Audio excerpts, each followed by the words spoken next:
Donc, toujours dans le même contexte, les enseignements à distance, je vais entamer le cours du conducteur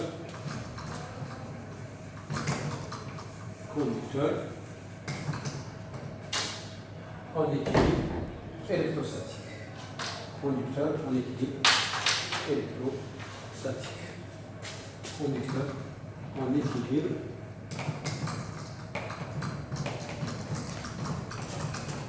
électrostatique.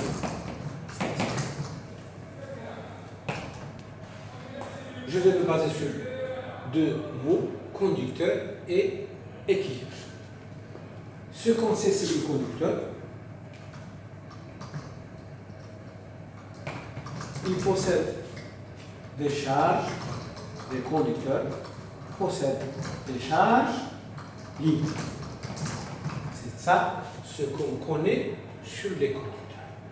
Donc le conducteur possède des charges libres. Libre, ça veut dire peuvent se déplacer librement dans le conducteur. Donc équilibre,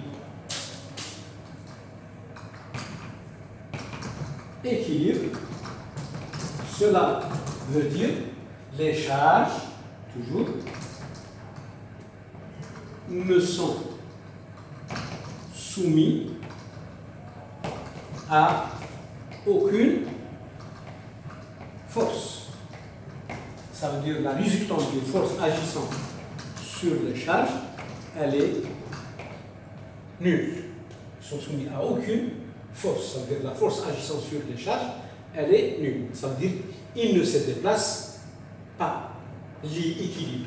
Ça veut dire FE, connaissons que FE, ce n'est rien que QE, du moment que la charge existe, ça veut dire la charge elle n'est pas nulle. Cela veut dire que le champ électrique à l'intérieur est nul. Dans un conducteur en équilibre électrostatique possède un champ interne nul. Si le champ à l'intérieur est nul, connaissons que E, ce n'est rien que moins gradient V, cela veut dire V, ce n'est rien que moins l'intégrale EDR, cela égale à une constante. Ça veut dire aussi le potentiel à l'intérieur est nul. Ce sont les propriétés essentielles d'un conducteur en équilibre électrostatique. Donc champ électrique nul intérieur, potentiel à l'intérieur est une constante et aussi, donc une autre propriété, l'intégrale sur R EDS, ce n'est rien que Q intérieur sur Y0, elle est aussi nulle. Donc cela veut dire que Q intérieur est nul. Et de là, on peut déduire qu'il y a autant de charges positives que de charges négatives. Donc, on va voir quelques propriétés.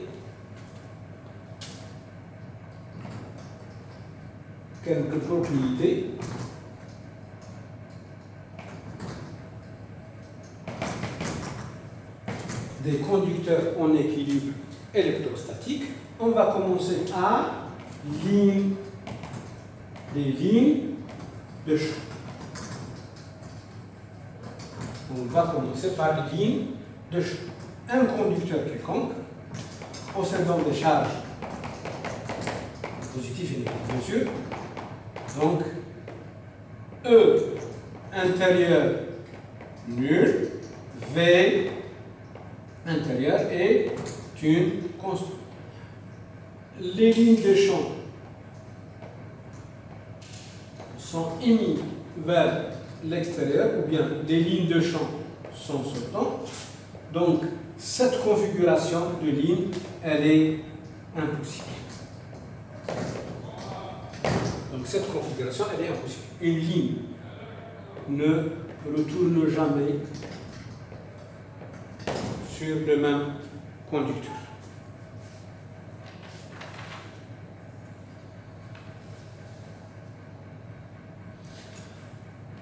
Théorème B, que A, c'est ligne de champ, B, théorème de Coulomb.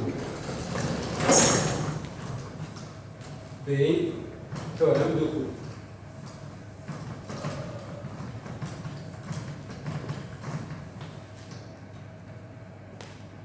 B, théorème de Coulomb.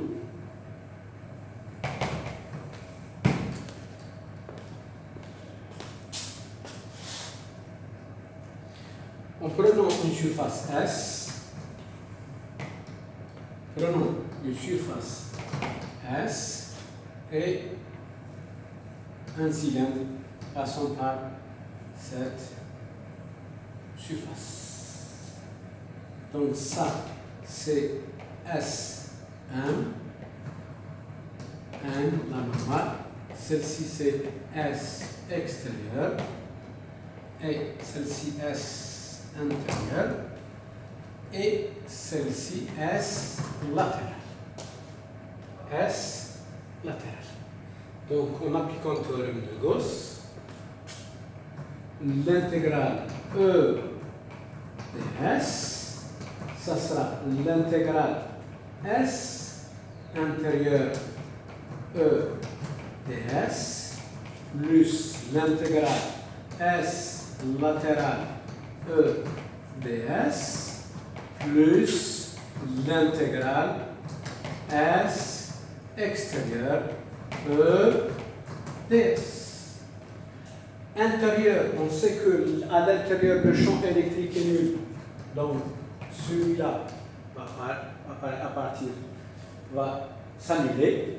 Donc latéral, celui-là est aussi nul. SL est perpendiculaire à E.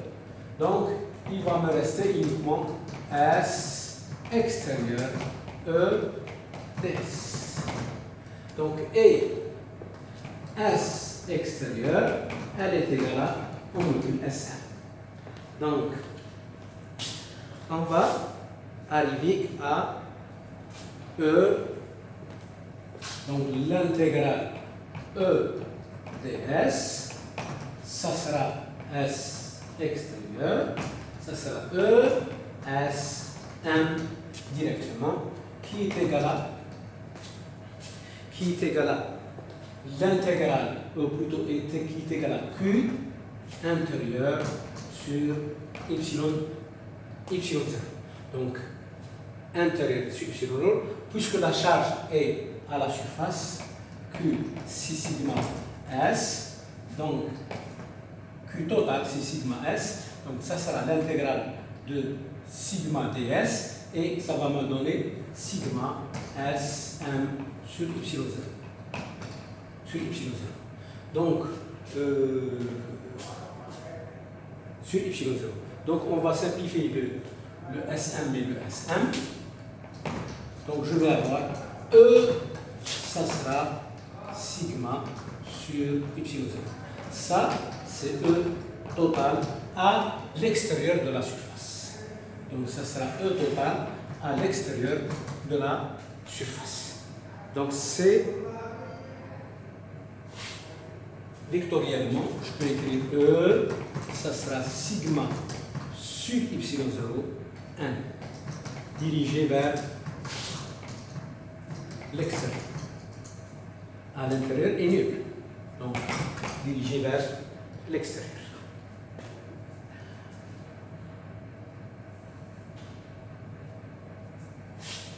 B, AB, C, voilà, théorème de Coulomb, pression électrostatique. On va voir la pression électrostatique.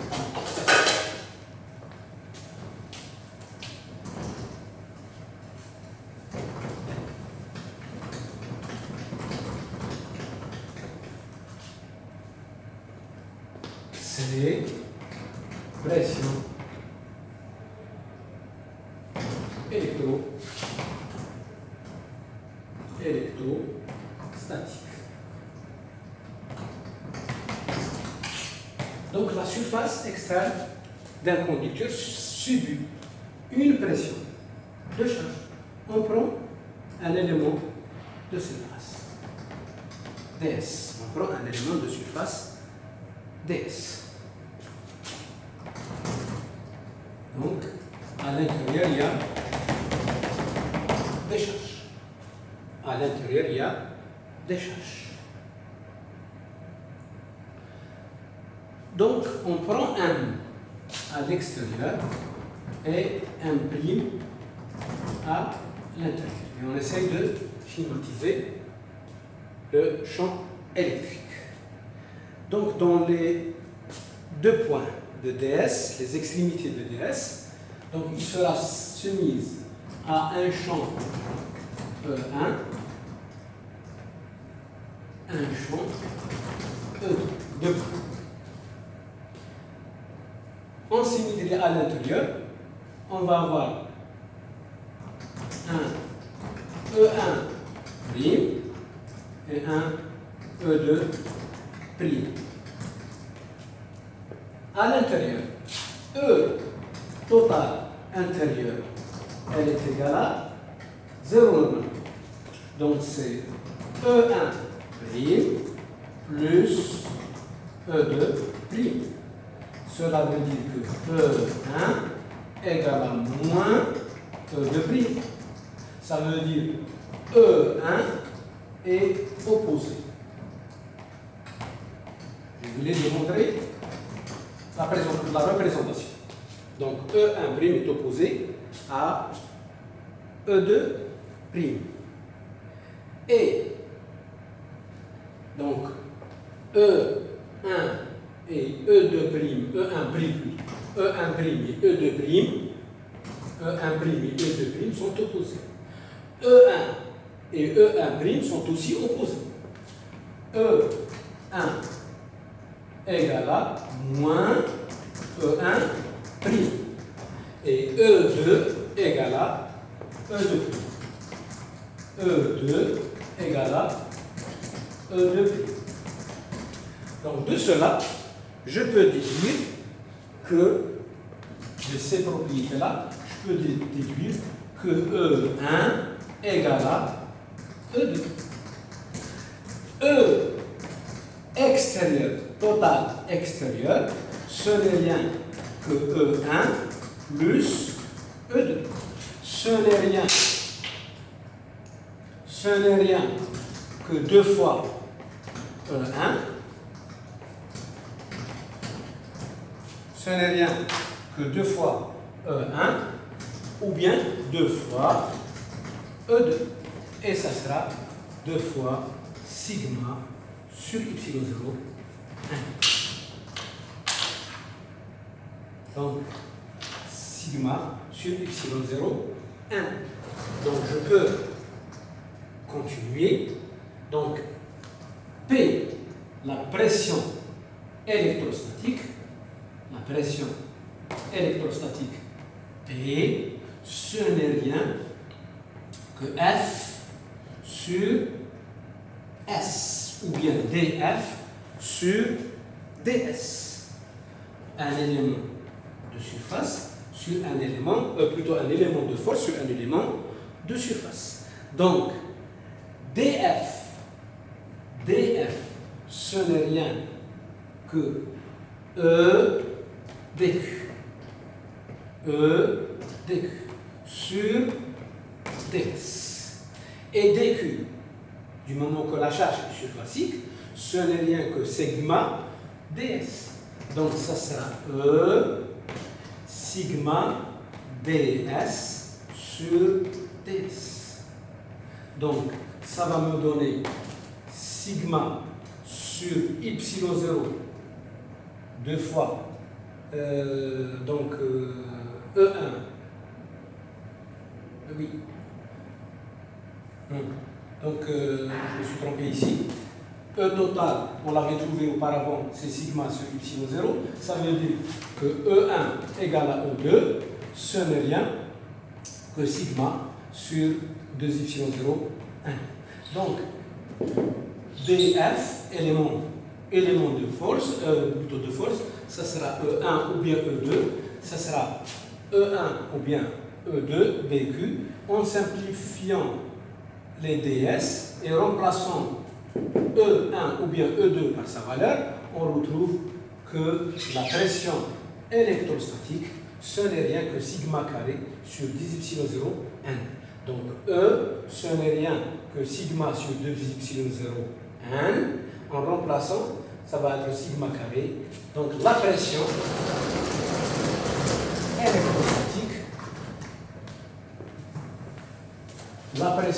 électrostatique appliquée par les charges sur un élément de surface du conducteur en équilibre électrostatique et P, ce n'est rien que sigma carré sur 2y0, 1. Donc, cette pression, elle est insuffisante. Cette pression, trop faible pour arracher les charges. Donc, trop faible pour arracher des charges. Trop faible pour arracher des charges. Donc, aussi, on peut, de la surface, des charges de la surface. De la surface du conducteur, bien sûr. Donc, elle peut déformer, elle peut déformer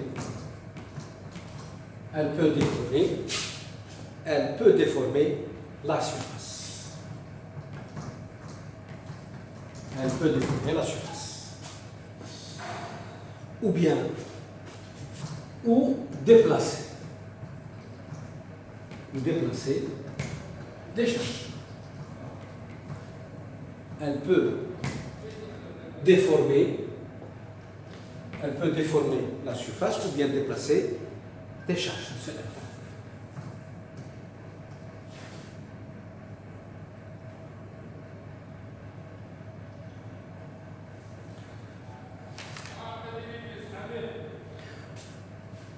A, B, C, D. D, c'est le pouvoir des potentiels.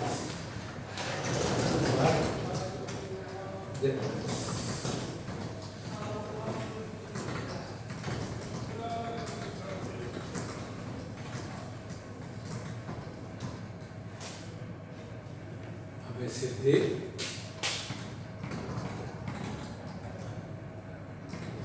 Pouvoir des potentiels.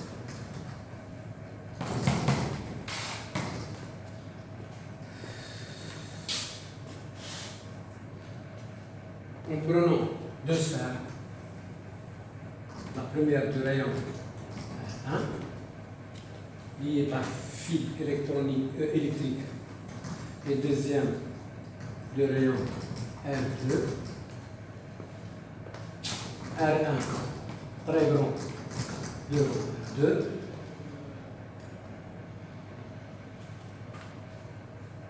les deux sphères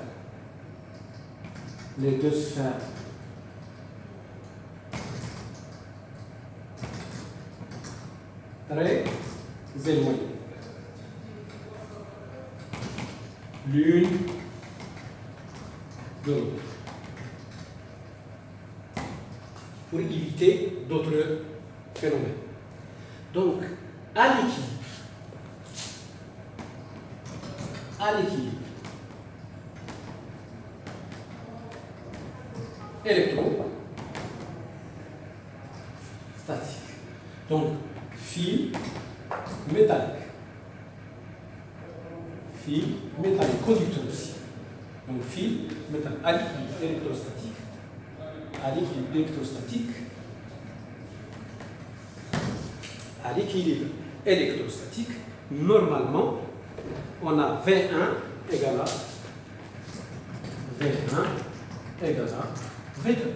Les deux potentiels sont égaux. Les deux potentiels sont égaux. Donc, cela va nous ramener à écrire les équations et aboutir à sigma 1. R1 sur y0, ce n'est rien que sigma 2 R2 sur y0. C'est à vous de démontrer ça d'après ce qu'on avait fait.